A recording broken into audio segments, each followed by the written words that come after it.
We saw how to do addition, subtraction and multiplication. Now let's look at an example where we can do the division.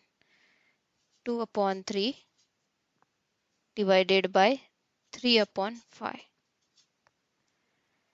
So when the denominators were different in case of multiplication, in case of addition and subtraction, we made it same.